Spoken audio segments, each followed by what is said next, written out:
The judge's gavel slams against the heavy wooden bench, the crack echoing through the courtroom, and through me like a reminder of all the silent years I've endured. I am Eleanor Vance, 67 years old, seated in this cold, unforgiving room. My wrinkled hands grip a worn yellow envelope I have kept hidden for 13 years. My heart pounds so violently I fear the entire courtroom can hear it beating in my chest. Across from me sits my daughter, Valerie, dressed impeccably in a tailored suit. Beside her stands her attorney, a man in a striking red tie, pointing toward me as if I belong on trial for something monstrous. Valerie's eyes blaze with anger. Anger I don't understand, or perhaps understand far too well. Next to her, attorney Mark Sullivan calmly reviews his documents, wearing the quiet confidence of someone certain the truth is already on his side. Your Honor, Valerie begins, her voice trembling yet resolute. My mother has kept my children from me for 13 years without my permission. That is parental kidnapping. I never authorized her to take them. Kidnapping. The word strikes me harder than the gavel. It buries itself deep in my chest, in the same place I've stored every ache and sacrifice of motherhood. I turn slightly and see my 3 grandchildren, Arthur 20, Emily 18, and Andrea 16 seated in the third row. Their faces are pale and bewildered, as though they've been forced to watch a story they cannot make sense of. Judge Theodore Mason, a gray-haired man with weary eyes, peers at me over his glasses. Mrs. Vance, how do you respond to these accusations? My fingers tighten around the envelope. Inside it rests the evidence, the truth I have protected for years, guarding it like something precious, or something too painful to reveal. Your Honor, I say, my voice unsteady but clear. I did not kidnap anyone. I simply raised the children my daughter left on my doorstep. That's a lie, Valerie shouts, jumping to her feet. I never abandoned them. I was sick. I had mental health problems. I only needed temporary help. Her lawyer gently motions for her to sit, then addresses the court in a calm, practiced tone. Your Honor, my client was hospitalized for severe postpartum depression. She required urgent psychiatric care. During that vulnerable time, Mrs. Vance took advantage of the situation, kept the children, and gradually alienated them from their biological mother. A wave of whispers spreads through the courtroom. I can feel the shift, the subtle tilt of sympathy. Some people nod quietly, as if they've already decided who the victim must be. But I know the truth. I've lived it every single day for 13 years. The early mornings, the sleepless nights during fevers, the homework at the kitchen table, the small arms wrapped around me when they cried, asking why their mother never came. Mrs. Vance, the judge says more gently now, I understand raising your grandchildren may have been challenging. However, if their biological mother is now seeking custody. With all due respect, Your Honor, I interrupt, my voice firmer than I expected. There are facts this court must hear before any decision is made. I lift the yellow envelope into the air. It's a simple movement, yet I see Valerie's face drain of color. Her eyes widen, and for the first time I see something other than anger. I see fear. In this envelope, I say steadily, are documents that will change everything about this case. The judge leans forward. What kind of documents? Proof of what truly happened 13 years ago. Proof of why my daughter is here today. I swallow. And it is not because of sudden maternal devotion. My voice trembles slightly, not from fear, but from the weight of finally breaking a long silence. Valerie's lips quiver. Mom, please, don't do this. I look at her, not as an opponent, but as the child I once held in my arms. Do what? Your Honor, Attorney Sullivan begins after clearing his throat. Mrs. Vance is attempting to distract the court from the central issue. Documents from the past do not erase my client's legal rights as the children's biological mother. On the contrary, I reply, lifting my chin and looking straight into Valerie's eyes. Those documents explain precisely why we are standing here today. I take a slow breath. They explain why, after 13 years of complete silence, not a single dollar sent for their care, not a phone call on birthdays, not even a message at Christmas, my daughter suddenly reappears with a lawyer. The silence that follows is suffocating, thick as the air before a storm breaks. I can hear everything, my own heartbeat hammering in my ears, the nervous shuffle of papers in the attorney's hands, the uneven breathing of my grandchildren seated behind me. Judge Mason studies me carefully. Mrs. Vance, are you implying that this lawsuit is driven by ulterior motives? I'm not implying anything, Your Honor, I answer steadily. I am stating it. Our eyes lock, mine and Valerie's, and for a fleeting second I see the same look she wore as a child when she'd been caught doing something she shouldn't have. And it is all documented, I add, raising the envelope slightly. Mom, Valerie whispers, her voice barely audible. Please think about what you're doing. I've had 13 years to think, I respond quietly. 13 years of sleepless nights when Arthur burned with fever. 13 years of parent-teacher meetings where I sat alone. 13 years waiting for a phone call from you that never came. Judge Mason taps his gavel lightly. Mrs. Vance, are you prepared to submit those documents as evidence in this case? I glance down at the envelope in my trembling hands. Inside are Valerie's old letters, photographs I preserved, receipts I saved, and something else. Something even my grandchildren don't know exists. Something powerful enough to.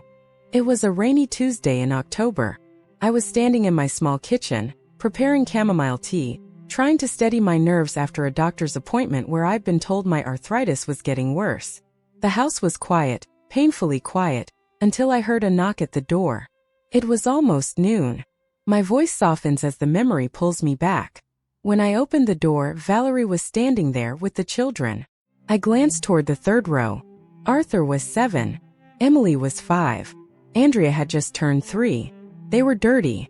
Their clothes were wrinkled, stained. The little ones were crying. Not loudly, just that exhausted cry children make when they're hungry too long. Arthur gives me a faint, sorrowful smile, as if fragments of that day are surfacing in his mind. Emily's eyes shimmer. Andrea folds her arms around herself, the same way she used to when she was frightened. My daughter stormed into my house like a hurricane. I continue.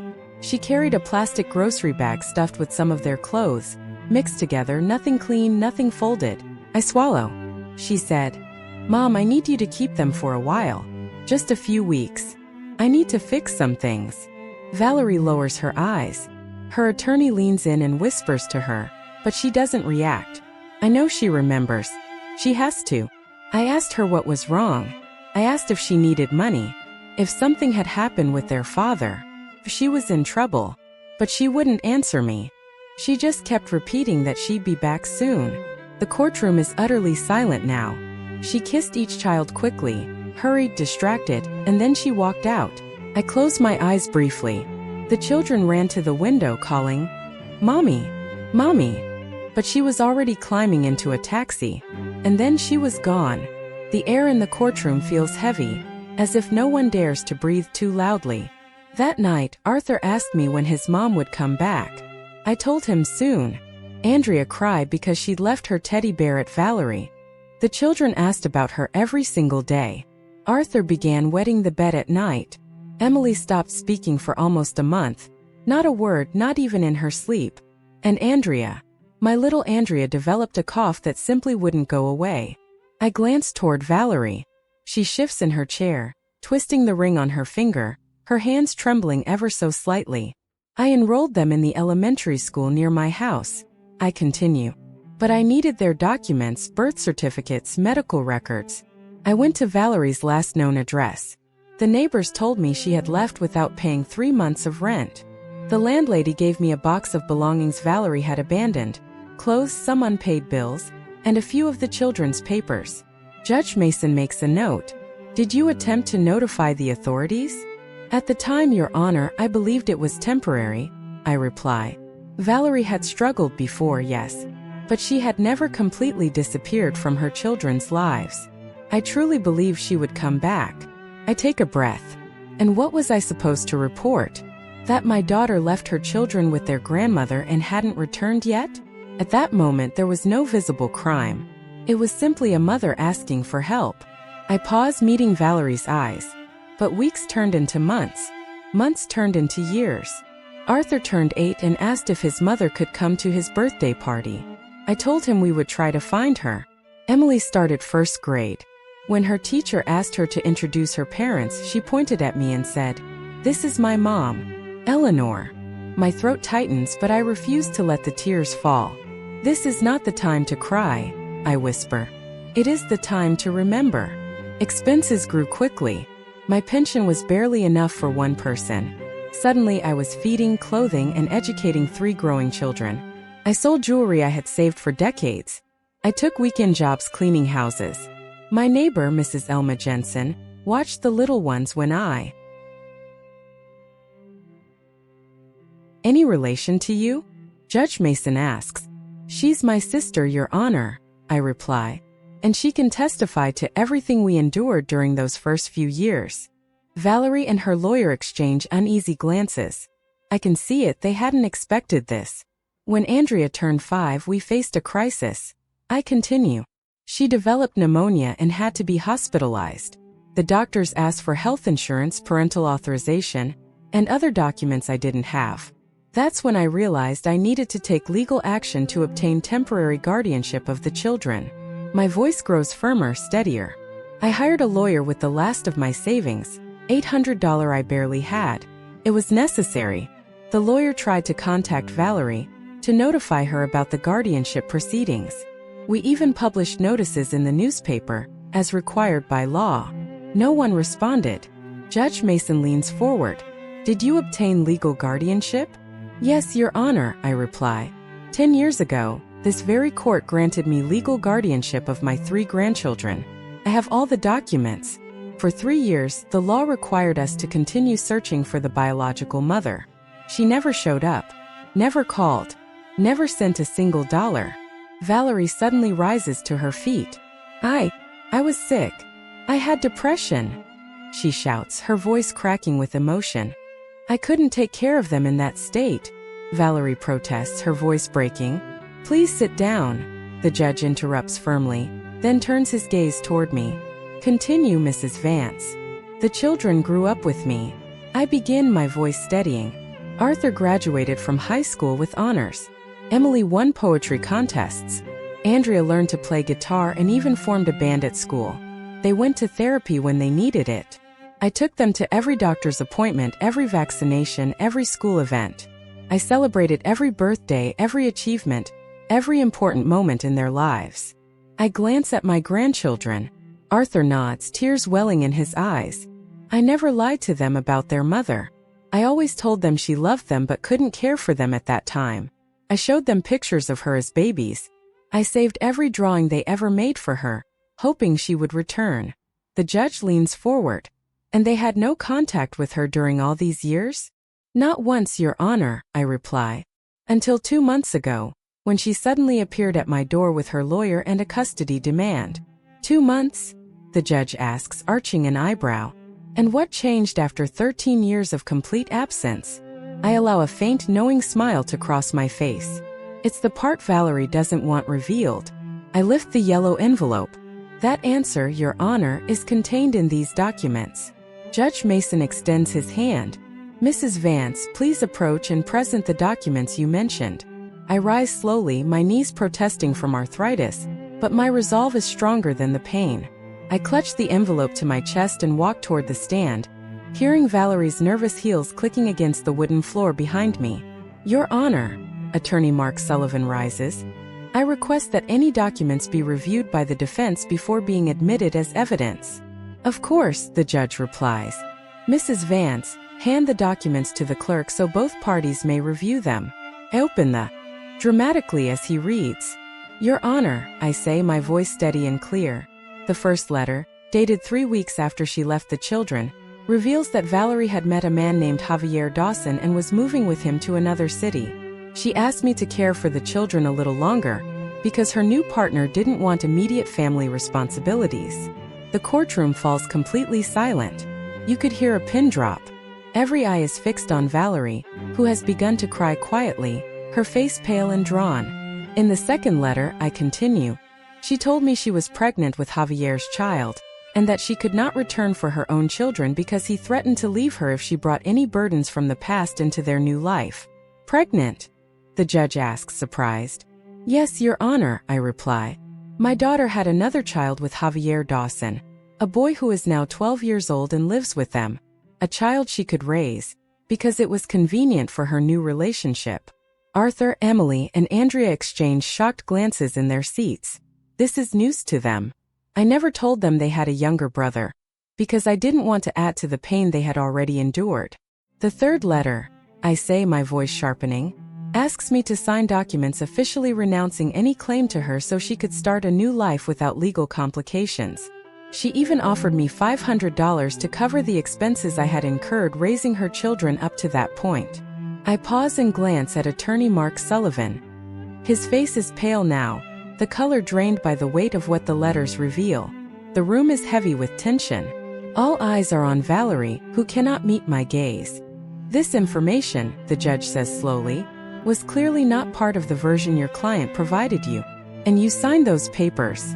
No, Your Honor, I reply firmly. I wrote back to her. I told her I didn't want her money, but if she truly intended to disappear from our lives, she should do it completely. I told her not to contact us again until she was ready to be a mother. I reach into the envelope again and pull out another document. This, I say, is her response to my letter, the last communication we had for 13 years. The judge reads the paper, and his expression hardens noticeably. Mrs. Vance, can you read it aloud? He asks. I take the letter with trembling hands, but my voice comes out firm and steady. Mom, it's fine. I won't bother you anymore. Take good care of the children because I have my own family now. If anyone asks, tell them their mom had to go far away for work. I don't want them to suffer anymore. Sincerely, Valerie. Tears streak down my grandchildren's cheeks. Arthur rises as if to come to me, but Emily gently holds his arm. Your Honor, I say, folding the letter carefully and putting it away. For 13 years I respected that decision. I never looked for my daughter. I never tried to contact her. I raised her children with love, with the few resources I had, hoping that someday she would return, and that she would return for the right reasons. The judge leans forward. And why do you believe she has returned now? I smile sadly as I pull out the final document from the envelope. Because 3 months ago, Your Honor, my brother Arthur Vance, Valerie's uncle, who lived in Texas and had no children of his own, passed away. The judge leans in, his interest piqued. And what does that have to do with this case? My brother, I continue, my voice steady, left a significant inheritance to each of his grandchildren, $50,000 in total for Arthur, Emily, and Andrea. The courtroom grows still, the weight of. Valerie sobs louder now, her shoulders shaking, and I notice her lawyer glancing nervously, as if weighing whether to abandon the case. But the inheritance, I continue, my voice firm and unwavering, can only be claimed by the children if they are under the custody of a direct relative, either their mother or their grandmother. And I, as their legal guardian, had already begun the necessary procedures to secure that money for them when they came of age. The judge studies me intently. Are you suggesting that Mrs. Valerie Vance returned solely to gain access to her children's inheritance? I take a deep breath and pull out the final paper from the envelope. Your Honor, this is a private report I commissioned regarding my daughter's activities in recent months. It shows that exactly 2.5 months ago, she hired the services of attorney Mark Sullivan and began investigating my brother's inheritance. Valerie's lawyer stands abruptly.